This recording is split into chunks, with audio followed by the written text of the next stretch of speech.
Former President Donald Trump is weighing options for a major new economic attack on China if he is re-elected, considering plans widely seen as likely to trigger a global trade war. The GOP frontrunner has publicly endorsed downgrading China's trade status with the U.S. It's a move that will cause tariffs between the world's two largest economies to soar. Revoking China's trade most favored nation status could lead to federal tariffs of more than 40% on Chinese imports. According to one analysis, Trump began imposing a 10% tariff on almost all of the $3 trillion in annual imports from all countries, including China. Economists on both sides say all these options would cause major disruptions to U.S. and global economies that would far exceed the impact of trade wars Trump's first term.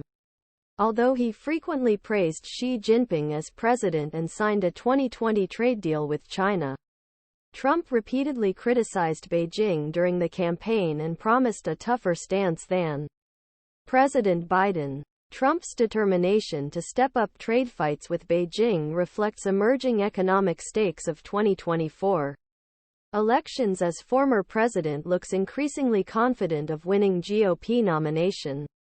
Trump has floated some fanciful new ideas for his second term, such as building freedom cities with flying cars in different parts of the United States, but has primarily focused on intensifying policies he pursued during his first term, such as the severe immigration crackdown, corporate tax cuts and devastating new tariffs on U.S. trading partners. The trade war between 2018 and 2019 was extremely damaging. And this goes no further than this, said Erica York, senior economist at the Tax Foundation, a right-wing think tank that opposes tariffs. This threatens to disrupt and fragment global trade to a degree we haven't seen in centuries.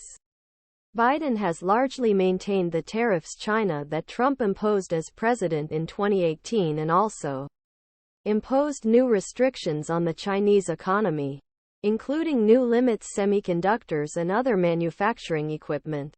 But Trump promises to go further. In White House and on the campaign trail, Trump argued that tariffs on imports raised money for federal government while supporting domestic industry. He ignored or dismissed economists from both parties who said it was increasing costs for U.S. consumers and producers. Trump has repeatedly boasted about bringing billions of dollars into U.S. coffers through tariffs during his first term, but he added nearly $8 trillion to the national debt through higher spending and tax cuts during his first term. He also approved a rescue package worth nearly $30 billion to compensate farmers harmed by retaliatory tariffs imposed by China. Despite the destabilizing impact of tariffs on global and U.S. economies, Trump has vowed to significantly expand the use of tariffs in a second term. It enacted a universal basic tariff on nearly all imports, or roughly $3 trillion worth of goods. This will